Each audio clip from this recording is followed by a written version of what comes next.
తాకట్టులో ఉన్న బంగారాన్ని విడిపించి ఆ రోజు ఆన్లైన్ ధరకే కొంటుంది కొమ్మూరి గోల్డ్. ఓం గం గణపతయే నమః. స్వర్ణలక్ష్మి నమస్తే అస్తు. పరబ్రహ్మ స్వరూపిణి రాజ్యం దేహి ధనం దేహి సర్వకామాంచ దేహి మే. గణపతి మనందరికీ మంచి బుద్ధిని సిద్ధిని సక్సెస్ని ఇవ్వాలని చెప్పేసి కోరుకుంటూ, స్వర్ణలక్ష్మి అమ్మవారు మన అందరికీ చక్కగా బ్రహ్మ జ్ఞానాన్ని కలిగించాలని, తద్వారా మనం ప్రతిదాన్ని శోభాయమానంగా చూస్తూ ఎప్పుడు మనకి దుఃఖం అనేది లేకుండా ఉండాలని చెప్పేసి, ఎప్పుడు ఆనందభరితంగా ఉండాలని చెప్పేసి అమ్మవారిని కోరుకుంటూ, అమ్మవారిని అలానే మనందరికీ చక్కగా సమృద్ధిగా ధనాన్ని ఇవ్వాలని చెప్పేసి, భాగ్యాన్ని ఇవ్వాలని చెప్పేసి కోరుకుంటూ, అంతేకాకుండా మనందరికీ రాజ్యం ఖచ్చితంగా ఒక అథారిటీ, పవరు, స్టేటస్, ఒక దర్పం అవన్నీ మనకు అమ్మవారు ఇవ్వాలని చెప్పేసి కోరుకుంటూ, వీటితో పాటుగా సర్వకామార్థ సిద్ధి, మన మనసులో అనుకున్న ముఖ్యమైన కోరికలన్నీ చక్కగా నెరవేరాలని చెప్పేసి అమ్మవారిని మనం కోరుకుందాం. సో మనం జూలై మంత్ రాశి ఫలాల గురించి మాట్లాడుకుంటున్నాం కాబట్టి, జూలై మంత్ చాలా ముఖ్యమైన అనేక రకాలైన విశిష్టతతో కూడుకొని ఉంది. ఇందులో మనం కొన్ని ముఖ్యంగా చర్చించుకుందాం. ఒకటి, ఈ మాసం వచ్చేటప్పటికి ఫస్ట్ 15 డేస్ నిజ జ్యేష్ఠ మాసంతో ఉంటుంది, తర్వాత ఆషాఢ మాసంతో ఉంటుంది. ఈ జ్యేష్ఠ మాసంలో చాలా వరకు పెళ్ళిళ్ళు, ముఖ్యమైన కార్యక్రమాలు ఉన్నాయి. వీటితో పాటుగా ఎప్పుడైతే ఆషాఢ మాసం స్టార్ట్ అవుతుందో ఇందులో చాలా ముఖ్యమైన పనులు అయితే ఖచ్చితంగా ఉన్నాయండి. ఒకటి మనం చూసుకుంటే గురుమూఢమి స్టార్ట్ అవుతుంది. ఎప్పుడైతే గురుమూఢం స్టార్ట్ అవుతుందో, ఈ గురుమూఢమి మనకి జూలై 15 నుంచి ఆగస్టు 13 వరకు ఉంది. ఈ డేట్స్లో మనకి వివాహాలు కానివ్వండి, గృహ ప్రవేశాలు లాంటివి శుభకార్యాలు ఎక్కువగా చేయరు. అది ఒకసారి గమనించవలసిందిగా కోరుతున్నాను. వీటితో పాటుగా మనకి ఇంకొక ముఖ్యమైనది ఏమవుతుందంటే, మనకి దక్షిణాయనం స్టార్ట్ అవుతుంది 17వ తారీఖు నుంచి. అక్కడ నుంచి ఇప్పటిదాకా ఉన్న ఉత్తరాయణం కంప్లీట్ అయిపోయి దక్షిణాయనం స్టార్ట్ అవుతుందని గమనించాలి. తర్వాత 25వ తారీఖున మనకి తొలి ఏకాదశి స్టార్ట్ అవుతుంది. దానికి ముందుగా చాతుర్మాస వ్రతం అని చెప్పేసి 4 మాసాలు ముఖ్యమైన మాసాలుగా చాతుర్మాస వ్రతం కూడా ఇందులోనే స్టార్ట్ అవుతుంది. ఇంకొకటి లాస్ట్ అండ్ ఫోర్మోస్ట్ ఇంపార్టెంట్, ఈ 14వ తారీఖు నుంచి 22వ తారీఖు వరకు మనకి చైత్ర మనకి ఆషాఢ నవరాత్రులు అని చెప్తారు. వీటిని ఏమంటారు? గుప్త నవరాత్రులు అంటారు, లేకుంటే వారాహి నవరాత్రులు అని చెప్పేసి చేస్తూ ఉంటారు. ఈ నవరాత్రులు కూడా ఎంతో విశిష్టత కలిగి ఉంది. పర్సనల్గా ఈ 9 రోజులు నేను కూడా చక్కగా సింపుల్గా చేస్తాను, పెద్ద హడావుడిగా చేయకుండా. ఇలా చేసుకునే వాళ్ళందరికీ ఎంతో బాగా ఉపయోగకరంగా ఉంటుంది. లాస్ట్లో ఈ మంత్ మనకి గురు పూర్ణిమతో ఈ మాసం అనేది పూర్తి అవుతుంది. ఇన్ని రకాల విశిష్టత కలిగిన ఈ మాసంలో జ్యోతిష శాస్త్రం ప్రకారంగా కూడాను 3 ముఖ్యమైన గ్రహాలు మారుతూ ఉన్నాయన్నమాట.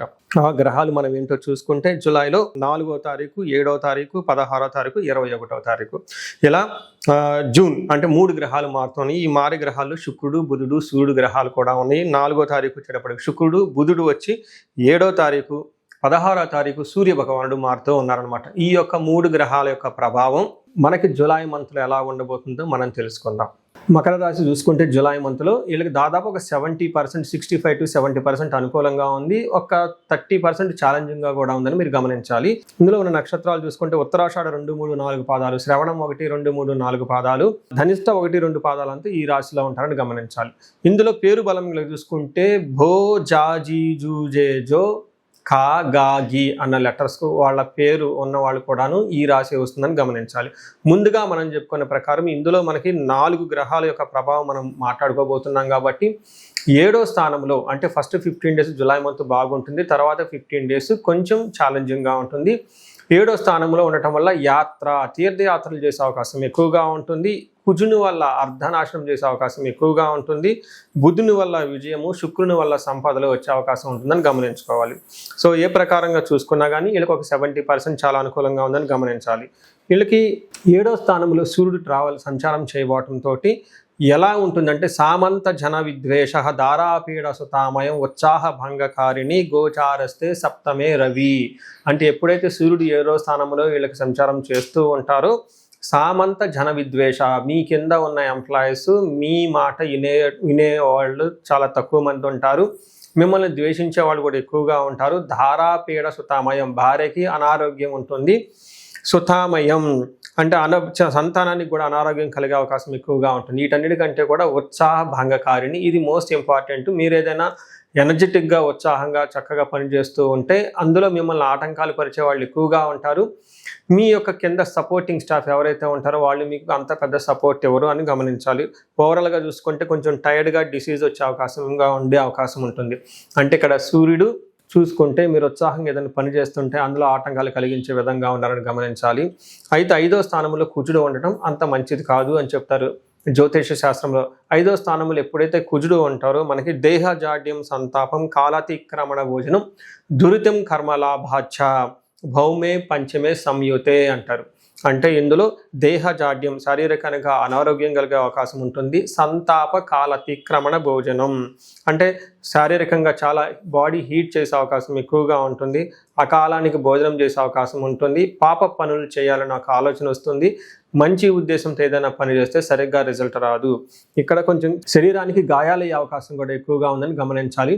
అంటే ఇక్కడ సూర్యుడు ప్లస్ కుజుడు ఇద్దరు కొంచెం ఇబ్బంది పెట్టే విధంగా ఉన్నారు. మెయిన్ హెల్త్ రిలేటెడ్, రెండోది ఇంటర్పర్సనల్ స్కిల్స్ కొంచెం ఎక్కువగా మెయింటైన్ చేసుకుంటే సరిపోతుంది. ఎక్కువగా ఎక్స్పెక్టేషన్స్ లేకుండా ఉంటే బాగుంటుంది. అదేవిధంగా మిగతా ఇప్పుడు చెప్పబోయే 2 గ్రహాలు మాత్రం చక్కగా సపోర్ట్ ఇస్తూ ఉన్నాయి. అందులో బుధుడు 6వ స్థానంలో ఉండటం వల్ల వస్త్రలాభో ధాన్యలాభో ధనలాభో మోక్షపతి అంటారు. అంటే ఈ టైంలో వస్త్రాలు కొనే అవకాశం ఉంటుంది, ధాన్యం ప్రకారం బాగుంటుంది, ధనం బాగుంటుంది. అంతేకాకుండా మనసులో చాలా ధైర్యము ఉంటుంది. అంతేకాకుండా వాహనం సంసారం అని చెప్తూ ఉంటారు. ఇందులో ఏమవుతుందంటే జనాల పేరు జయము సుఖము శాంతి చక్కగా ధన బుద్ధి ధనబలము అంత చక్కగా ఉందని గమనించుకోవాలి. అయితే 8వ స్థానంలో శుక్రుడు ఉండటం ఇది కూడా మంచిది. 8వ స్థానంలో ఎప్పుడైతే శుక్రుడు ఉంటారో వీళ్ళకి దుఃఖనాశ మహాసౌఖ్యం బంధుమిత్ర సమాగమ రాజదర్శనం అర్ధప్రాప్తి రష్టమే భృగునందనే అని చెప్తారు. అంటే 8వ ఇంట్లో ఎప్పుడైతే శుక్రుడు ఉంటారో వీళ్ళకి మహాసుఖాలు కలుగుతూ ఉంటాయి. దుఃఖనాశనం అప్పటిదాకా ఏదైనా విషయంలో బాధించబడుతూ ఉంటే ఆ దుఃఖం పోతుంది. రాజదర్శనం పై అఫీషియల్ని కలుస్తూ ఉంటారు. ధనప్రాప్తి ఉంటుంది. బంధువులతోటి మిత్రులతోటి చక్కగా కలిసి ఉండే ఒక మంచి యోగ్యత కలిగి ఉందని గమనించాలి. అయితే నక్షత్రం ప్రకారం చూసుకుంటే నక్షత్రాల వారిగా కూడా వీళ్ళకి చాలా చక్కగా ఉంది. ఉత్తరాషాఢ శ్రవణం ధనిష్ట నక్షత్రాలు ఇందులో ఉంటాయి. అందులో ఉత్తరాషాఢ నక్షత్రం చూసుకుంటే వీళ్ళకి ధనప్రాప్తి జయము రాజ్యలాభము వస్త్రలాభము చూపిస్తూ ఉంటుంది. అంటే ఈ టైంలో వీళ్ళకి ఒక కొత్త ఆపర్చునిటీ వచ్చే అవకాశం ఎక్కువగా ఉంటుంది. ధనహీనత దరిద్రము కొంచెం ధనానికి కూడా ఇబ్బంది పడే అవకాశం కనిపిస్తుంది ఈ నక్షత్రం వాళ్ళకి. శ్రవణం నక్షత్రం వాళ్ళకి రాజ్యలాభము జయము ధన ప్రాప్తి అంటే ఖచ్చితంగా ఒక ప్రమోషన్ కానీ వృత్తిరీత్యా ఉన్నతంగా వెళ్ళే అవకాశం ఎక్కువగా ఉంటుంది. రోగము దరిద్రము ఫైనాన్షియల్గా ఇబ్బంది పడే అవకాశం ఉంటుంది. ధనిష నక్షత్రం వాళ్ళకి అగైన్ వీళ్ళకి కొంచెం ఈ నక్షత్రం వాళ్ళు కొంచెం జాగ్రత్తగా ఉండాలి. వీళ్ళకి ధనప్రాప్తి బాగుంది, జయప్రదంగా ఉంటుంది. కానీ కలహము బంధనము రోగము ఉంటుంది. అంటే ఇక్కడ గొడవలు అవటం తద్వారా హెల్త్ కాంప్లికేషన్స్ ఉండే అవకాశం ఉంటుంది. రెండోది బంధించబడినట్లుండే పరిస్థితి కూడా ఉంటుంది. ఏదో ఒక ఆపర్చునిటీ వస్తుంది, దాంట్లో ముందుకెళ్తే బాగుంటుంది, వెనక్కి వెళ్తే బాగుంటుంది, ఏదైనా చేస్తే బాగుంటుందా బాగుంటుందా ఇలా రకరకాల ఆలోచనలు వచ్చే అవకాశం కూడా ఉంటుంది. కాబట్టి వీటన్నిటిని గమనించుకొని ధనిష్ట నక్షత్రం వాళ్ళు కొంచెం జాగ్రత్తగా ఉంటే సరిపోతుంది. వీటితో పాటుగా వేరే విధంగా లత్తలో ఎలాంటివి ఏమీ లేవు కాబట్టి ఒక రకంగా 65 to 70% చాలా అనుకూలంగా ఉంది. కొన్ని విషయాలు మాత్రం జాగ్రత్తగా ముందు చెప్పుకునే విధంగా జాగ్రత్త తీసుకుంటే బాగుంటుంది. ఈ రాశి వాళ్ళు పరిహారం కింద విష్ణు ఆలయాలు దర్శించడం చాలా చాలా ఇంపార్టెంట్. ఆదివారం కానీ వెంకటేశ్వర స్వామి గుడి కానివ్వండి, రామాలయం కానివ్వండి, ఎనీ విష్ణు ఆలయాలు దర్శించడం చాలా ఇంపార్టెంట్. వీలైతే అనంత పద్మనాభ స్వామి ఎక్కడైనా కనుక ఉంటే దర్శనం చేసుకుంటే మీకు బాగా కలిసి వస్తుంది. ఈ రాశి వాళ్ళకి సూర్య నమస్కారాలు చేయటము, ఆదిత్య హృదయ స్తోత్రం చదవటము, తర్వాత కుజుడికి సంబంధించి క్షేత్ర పాలకులు అంటే మనకి నాగుల కట్ట అంటారన్నమాట. జంట నాగులు ఉంటాయి మనకి మర్రి చెట్టు కింద రావి చెట్టు కింద అభిషేకాలు చేసిన పూజ చేసినా చక్కగా కలిసి వచ్చే అవకాశం ఎక్కువగా ఉంటుంది. ఈ రాశి వారికి అష్టైశ్వర్యాలు కలగాలని చెప్పేసి నేను కోరుకుంటున్నాను. పరిహారాల్లో భాగంగా ఈ రాశి వాళ్ళు ముఖ్యంగా నేనేం చెప్తానంటేనండి, ఇది గోచార రీత్యం అంటే గోచార ఫలితాలు అని చెప్తూ ఉంటారు. అయితే మీ ఇండివిడ్యువల్ యొక్క జన్మరాశిలో చూడటం కూడా చాలా ఇంపార్టెంట్. ఈ గోచార రీత్యాలతో పాటు మీకు ఇండివిడ్యువల్గా ఉన్న దశాభుక్తి ఏంటి, ఏమైనా శాపాలు ఉన్నాయి, ఏమైనా గ్రహ దోషాలు ఉన్నాయో జ్యోతిష శాస్త్రంలో ప్రకారం అనాలిసిస్ చేసుకోవడం చాలా ఇంపార్టెంట్. ముఖ్యంగా ఎవరికైతే ఏజ్ 40 years ±5 years ఉంటుంది, అంటే 35 to 45 years ఏజ్ ఉండి మధ్యలో మీకు ఎక్కడైనా కనుక కెరీర్లో గ్యాప్ వచ్చినా, లేదంటే అనుకున్న పనులు కాకపోతున్నా, మధ్యలో స్టాగ్నేట్గా అనిపించినా, లేదంటే ఏదైనా ఒక గందరగోళమైన పరిస్థితి కయోటిక్ పరిస్థితుల్లో మీరు ఇన్వాల్వ్ అయ్యారు, తెలవకుండా అవుట్ ఆఫ్ యువర్ కంట్రోల్ వెళ్తూ ఉంది అనుకుంటే ఖచ్చితంగా మీ జన్మ జాతకం చూపించుకోవడం చాలా చాలా ఇంపార్టెంట్. ఎందుకు అంటే మనకు మోడర్న్ సైకాలజీలో మోడర్న్ సైన్స్లో ఇది మిడ్ లైఫ్ క్రైసిస్ అంటారు. కానీ జ్యోతిష శాస్త్రం దీనికి చాలా విధాలైన పరిష్కారాలను చూపిస్తుంది. ఈ టైంలో 2 ముఖ్యమైన విషయాలు జరుగుతూ ఉంటుంది. అలా మీ గ్రోత్ కనుక ఆగిపోయి ఉంటే, ఫస్ట్ మీకేమైనా శాపాలు ఉన్నాయా, ఆ శాపాలు ఈ టైంలో యాక్టివేట్ అయ్యా అని చూసుకోవాలి. రెండోది, ఈ టైంలో మీకు నడుస్తున్న దశాభుక్తుల యొక్క గ్రహాల యొక్క ఏమైనా దోషాలు ఉన్నాయా, ఈ 2 కారణాలు ఏంటో తెలుసుకొని వాటికి సంబంధించిన విశ్లేషణ చేసుకొని చక్కటి పరిష్కారాలు చేసుకొని పరిహారాలు చేసుకుంటే లైఫ్ 10 అంతలు ముందుకెళ్ళే అవకాశం ఎక్కువగా ఉంటుంది. నా దగ్గరకు వచ్చే క్లయింట్స్లో ఎక్కువగా ధనానికి ఇబ్బంది పడుతున్న వాళ్ళు స్వర్ణలక్ష్మి విశేష హోమం చేయించుకుంటూ ఉంటారు. శత్రు బాధలు విపరీతంగా ఉన్నవాళ్ళు మనకు వచ్చేటప్పుడు చండీ హోమం చేయించుకుంటూ ఉంటారు. వీటితో పాటుగా ఎవరికైనా హెల్త్ బాగలేకపోతుంటే ఆయుష్ సూక్త్యం, మహామృత్యుంజయ హోమం చేయించుకుంటూ ఉంటారు. భార్యాభర్తల కోసం అన్యోన్య దాంపత్య పాశుపత అభిషేకము లేదా విశ్వావసు గంధర్వరాజ హోమము ఇవన్నీ చక్కగా చేయించుకుంటూ ఉంటారు.